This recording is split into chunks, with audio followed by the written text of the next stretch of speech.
আফসোসের বিষয়, দুনিয়ার কাজের জন্য আমরা শিডিউল তৈরি করি, কিন্তু যে আখিরাতে আজীবন থাকতে হবে সেই কাজের কোনো শিডিউল আমাদের কাছে নাই।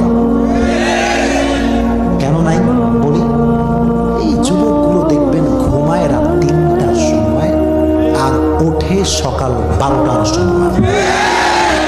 What is the meaning of this type of life man? এ জীবনে কোনো মানে হতে পারে? মানে নেই।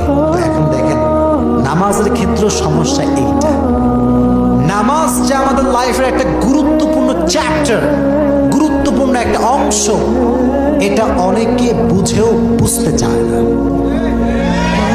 আর নামাজ ধরেও আবার কেন ছেড়ে দেয়, কারণটাকে বুঝতে হবে।